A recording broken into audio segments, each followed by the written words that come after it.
yëpp dañoo am lu leen neex waa Thiès dafa am loo xam ni da leen a ump li leen ump nag dama leen koy wax tey Babacar Diop mii maa ngi koy jégalu ci li ma koy leeral waajuru jigéenam mi ngi tudd Fatou Bane Moussa Bane moo jur Ndiame Bane jur Fatou Bane Moussa Bane moo jur Mbaye Bane jur Ibra Bane jur ma donc waajuram bu jigéen sama bàjjen direct la sunu maam ja nga xam ne moo nekk Pire te mag ki ñi sant Bane ca Pire ñi sant Bane ka fa mag moo jur waajuram bu jigéen donc toogaay bi lu jaadu la ci nee na ma sànq waaye yéen ay mbokk ngeen noo leen def ba jël maire yi man leen am ñaanu waajur moo tax ñu gagné maire yi du leneen ku fi topp sa ndigali waajur tey góorgóorlu ci dëkk ba loo xëccoo da nga ciy jot donc ñun ñoo bokk lépp xam nañ lépp ni ngay téye sa waajur xam nañ ko xam nañ lépp lañ xam waaw sama maam ngi lay nuyu bu baax Baye Ndiame ba may xëccoo meeru Pire ba ma génnee sama kër Baye Ndiame sa maam laa dem fekk ko ca lalam ba mu tëdd ma toog mu téye sama loxo yi ñaanal ma may doog a dem campagne ba ma campagne damaa gañ donc loolu ñu ngi la ciy sant di la gërëm bu baax a baax ci dalal bi gis nañ tamit liggéey bi ngay liggéey ci dëkk bi bu mel noonu rek leen nekk di ko def waaw di ko def di ci góorgóorlu rek di ca jéem a wut sàkku ñaanu askan wi ak ñaanu waajur yi ndaxte wax dëgg yàlla li naan nit ki la xamul la lay ooyee fu baax nga bokk waaw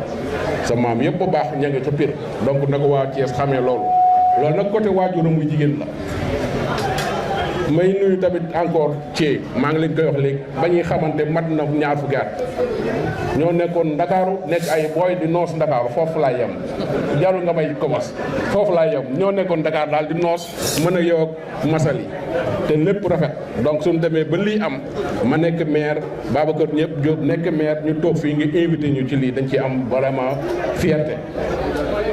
ñoo ngi ñëw rek nag bës ngi ñëw nag bëgg nañ yéen it ngeen ñëw mënuñu dëkk rek bis bu ne ñuy ñëw Thiès yéen nag da ngeen a war a ñëw Pire tëgg fa làmb ju rëy ñu accompagner la ànd ceeg yow mu neex wala nga tëgg fa basket wala football loo ci woo ñu wuyu la Pire moom dañoo gëm sport te amul benn violence bu fa am donc ñu ngi lay tàllal loxo ci loolu nga ñëw daal defal lu am solo lii ñuy sant di gërëm nag population Thiès bépp ak la presse te leen xam rek dañoo ñëw pour jël coupe bi yóbbu ko Pire dem noos tuuti Ndar ñi moom mosuma dégg coupe buñ gagné ci ba ma leen xamee ba léegi ñoom ay rawante gaal lañ xam quoi donc nañ ñu bàyyi coupe bi rek ñu dem maa ngi leen sant di leen gërëm jërë ngeen jëf. Et vraiment donc di ko remercier daal ci kàddu yi nga xamante ni aussi yëkkati na ko nuyu le maire Babacar Dembélé adjoint au maire donc la commune de Thiès Nord moom it di suma xarit di suma wëllëre di ku am taxawaay ci Thiès Nord waaye di ku am taxawaay ci Thiès yëpp ak Sénégal yëpp ma koy nuyu bu baax di feddali suma kóllëre suma diggante ak moom nuyu aussi ci vraiment ci initiative bu rafet bi nga xamante ni moom la jël di ko remercier mu ci associé maire yi de la ville de Thiès ndax Bouba Diakhao je pense que dimension sax wees na Thiès waaw Bouba Diakhao Sénégal yëpp ko bokk Bouba Diakhao patrimoine la et pour monde sportif yëpp ay xale lañ waaye par rapport ak moom mais dégg nañ jalooreem soo déggee wolof naan suuf dina lekk lépp bam lekk des jëf lii ya tax Bouba Diakhao jóge na fi mais lim fi jëfoon jógewu fi les grandes finales de COT mi ngi fi ba léegi li mu représente équipe nationale mi ngi fi ba léegi fi mu mënuñu lu dul félicité ko ci initiative bu rafet bi mënuma ñàkk bañ a teew parce que ma jàpp ni les grandes figures de cette ville yi marqué histoire u Thiès ci domaine bu mu mën di doon muy domaine scientifique di domaine technique di wàllu sport di wàllu culture ci domaine bu mu mënti ne suñ ne dañ koy màggal suñu des figures de grandes figures yoo xamante ni ay modèle lañ dañu war koo wane xale yi en tant que maire devoir la pour moi ma ñëw teew ci fu ñuy ni dañ fay sargale Bouba Diakhao bu fekkoon ñetti nit a fi nekk dama fi teew parce que je le fais parce que Bouba Diakhao mérite plus que sama présence je pense que moo tax vraiment bi mu ma ci associé et ma defoon devoir en tout cas au plan moral et ñëw teewal suma bopp ma profité nii quand j'ai été élu maire de la ville j'ai créé la médaille de la ville. Médaille de la ville boobu chaque année dañu décider jox ko les de dignes fils de Thiès parce que mënoon ni sax les plus dignes bon Thiès a connu des fils dignes ci domaine bu ne et am na ñu xam am na ñoo xamee ci sax peut-être feeñuñu mais chaque année rek dinañu tànn ab liste boo xam dina am ay góor dina am ay jigéen dina am ay ci fànn yu wuute ci wàllu sport ci wàllu culture ci wàllu jàngale ci wàllu artisanat ñu tànn 10 doomu Thiès yoo xamante ni dañ leen di sargal léeg-léeg ci liste bi dina am ñoo xamante ni dundatuñu bu ba jaxaaw 10 personnes 10 personnalités yi ñu jëkk a tànn ngir sargal leen suñu conseil municipal voté liste boobu bu ba jaxaw mi ngi ci liste boobu à titre possible mais incha allah au mois de décembre conseil municipal de ville bi dina organiser cérémonie bu mag a mag et ñu jox famem médaille de la ville boobu yaakaar naa ne lettre bi signé naa ko famem jot nañu lettre boobu et cérémonie bi dinañ ko def au mois de décembre incha allah pour que ñu remettre la médaille de la ville et donc à la famille à titre possible à la famille de feu Bouba Diakhao. monsieur le maire dafa am loo xam ne mënuñu la ko bañ a laaj parce que gis nañu garab. nawetaan day mobiliser ay milliers de jeunes activité de vacances mais durant période de vacances boobu ban activité moo mën a mobiliser ni nawetaan di mobiliser non amul. Maintenant ce qu'on peut demander à l'ODCAV mu def plus de culture mieux impliquer les femmes mieux impliquer la culture gën a développer culture ci seeni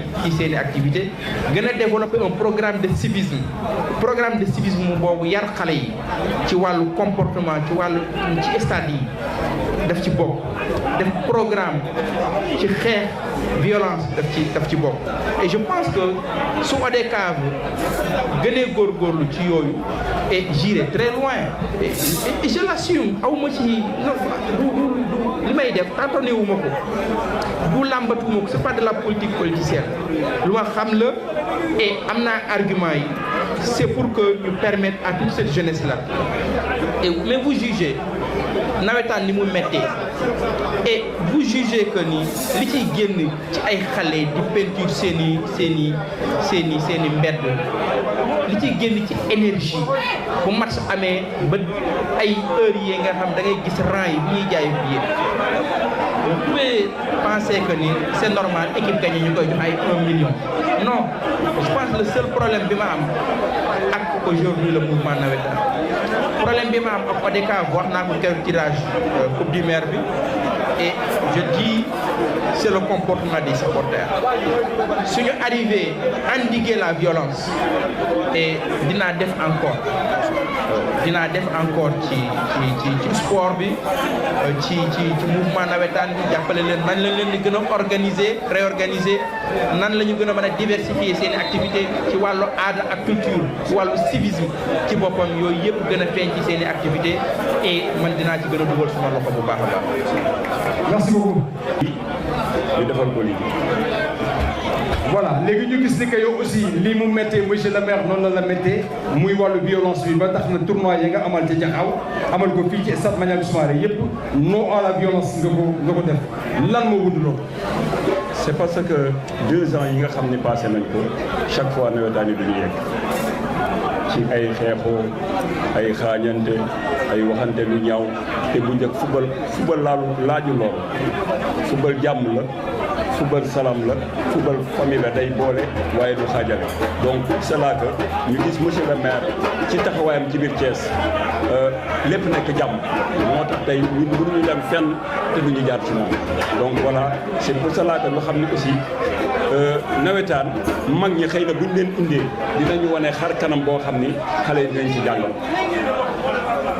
voilà merci. merci beaucoup Dieng Kouaté li mu wax. waaw asalaamaaleykum man la Moustapha Fall nekk président association des vétérans de Pire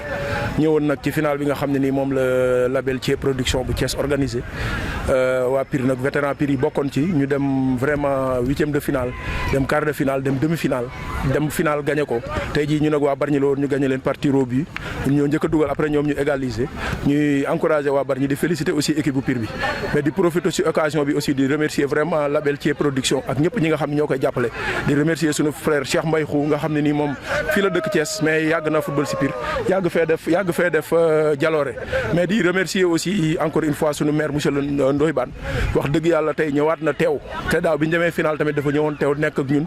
ba ñu am ndam li moo tax ndam li aussi dañ ko koy déjee di ko déjee aussi l'ensemble du conseil municipal ak l'ensemble des populations de Pire képp ku nekk Pire di yëngatu nga yëngatu ci politique nga yëngatu ci diine nga yëngatu ci économie wala nga yëngatu ci sport wala nga yëngatu ci enseignement wala leneen ak leneen ñu ngi lay déjee li nga xam ne nii moom mooy coupe bi di remercier aussi Ndoye Bane TV wax dëgg yàlla seen taxawaay rafet na vraiment ñëw ngeen ñëwin bu rafet monsieur le maire aussi ñëwin bu rafet ànd ak monsieur le maire Babacar Diop bu Thiès ñu ñëwin bu rafet famille Bouba Diakhao bi nga xam ne ni aussi ñoom lañ ko sargale ñëpp xam nañu ni Bouba Diakhao ku bëri woon jaloore yu mu daan def la nekkoon capitaine équipe nationale mais en même temps aussi tamit mu nekk juddoo Pire Bouba Diakhao doomu Pire la donc moo tax bu ñu naan Bouba Diakhao doomu Thiès mais ñun tam dañ naan doomu Pire la parce que Pire la juddoo parce que papam mu ngi nekkoon poste Pire kon nag loolu ñu ngi ciy kontaan encore une fois monsieur le maire vétérans yi ñu ngi lay sant bu baax vétérans yi ñu ngi lay delloo njukkal vétérans yi ñu ngi kontaan ci maillot yi nga leen jëndal ci taxaw bi nga leen taxaw ci jàppale bi nga leen jàppale même communication bi sax da cee taxaw donc loolu aussi ñu ngi ko ci remercier. man je m'appelle Thié Kouaté nekk président label Thié production tey match bi vraiment satisfaction lañ ci am ci teewaayu ñetti maire le maire Thiès Nord le maire de Pire le maire de la ville de Thiès yàlla def tey ci match bi mu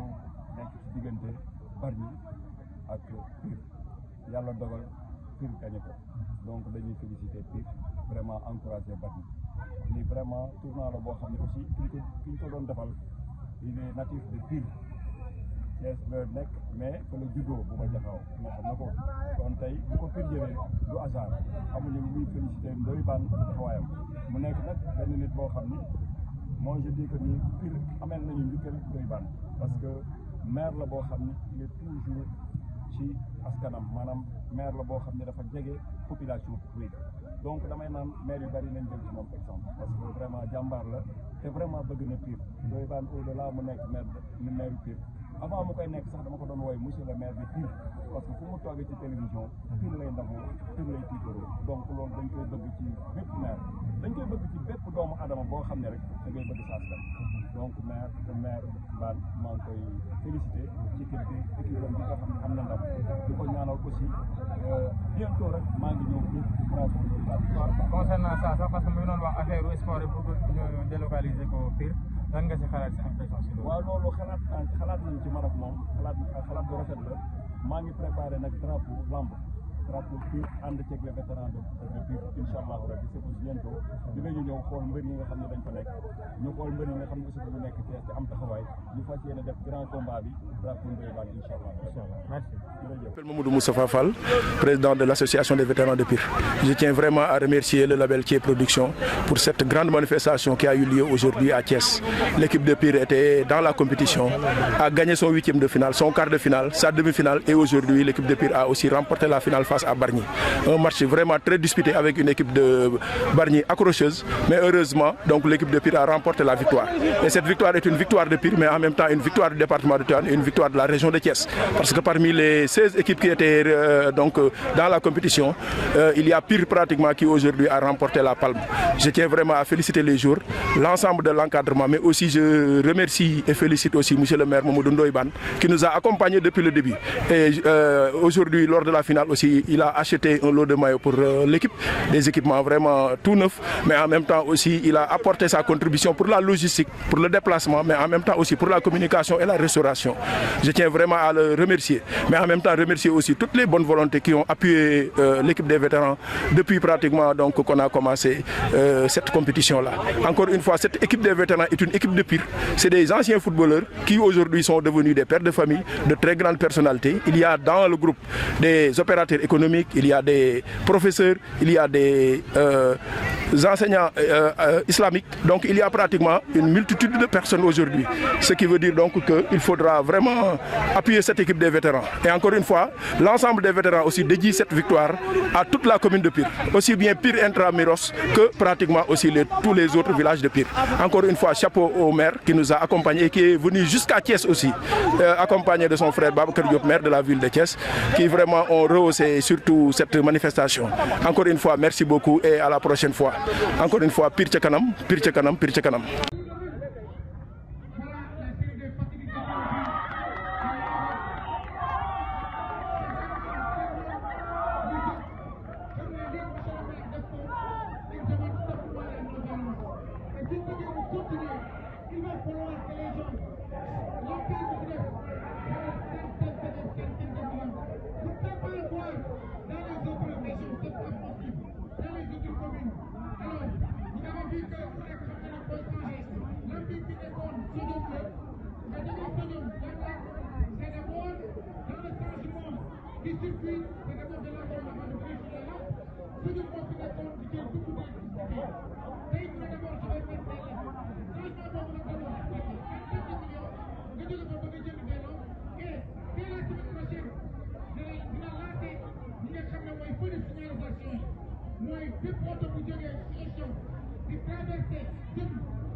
troisième place. Mais Thiès, la prochaine fois, vraiment, il faudra voir pourquoi Thiès du ñëw peut-être noir bi lañ ci dugal mais mbokk yi laa gën a sur le plan noir aussi waa Thiès trop qualifié. Alors, nous entendons les navétanes et c'est lequel on va ouvrir vraiment nga xam ne loolu